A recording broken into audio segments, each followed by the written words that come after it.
Hello,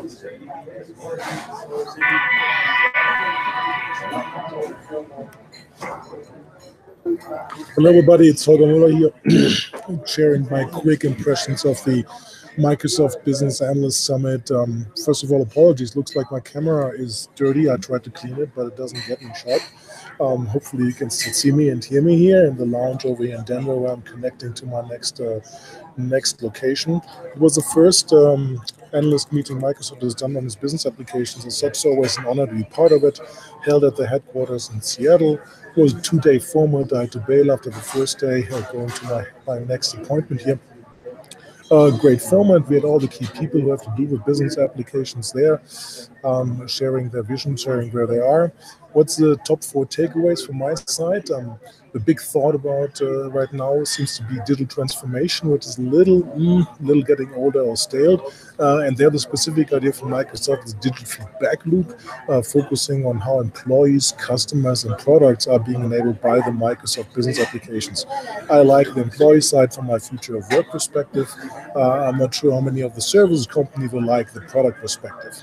The important thing is that the platform really is a differentiator. Microsoft hasn't made that clear yet, but it's something that customers will love, that Microsoft for the first time is taking advantage of all the underpinnings that Microsoft also offers, which are Azure and its various PaaS capabilities. And the PaaS capabilities obviously are end-user development tools like Power Apps and Flow, but also visualization tools like Power BI.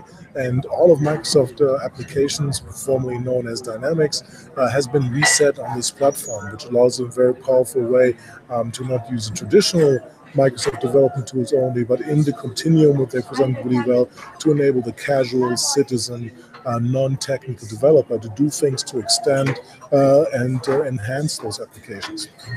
The other big differentiator, obviously, Microsoft's been talking about this since a long time, is the graph. Not only the Windows graph of all the Windows devices, but also the Office graph of what people do in the Office applications. And then last but not least, also present the LinkedIn graph. A little short about how this will all together. Of course, Microsoft talked about the Sales Navigator, or LinkedIn talked about it, how it works with CRM.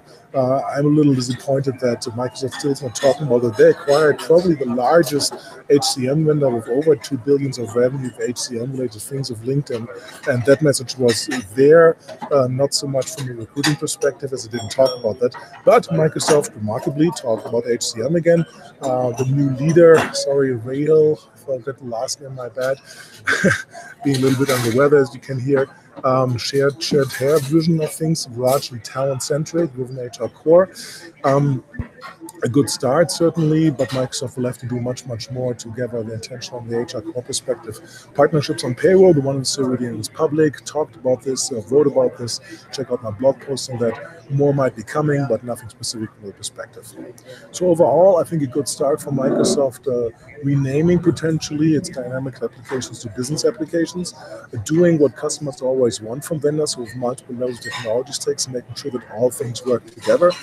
You'll never forget when you have customers saying, I think these guys don't talk to each other, right? They're 2 buildings away from each other and don't make it work. So that should be something of the history of the past. The consequence of all that replatforming means that a lot of development cycles are being spaced on that, and that means a little less functional differentiation. We've seen relatively less functional differentiation, not much happening, say, on the finance side, not much happening on the operations and manufacturing side in terms of thought leadership, except for integrating the trifoil, which you see in my Storyify, which is the digital feedback loop around employees, customers, and products. And I think a little more excitement around this will not hurt Microsoft and will also excite customers.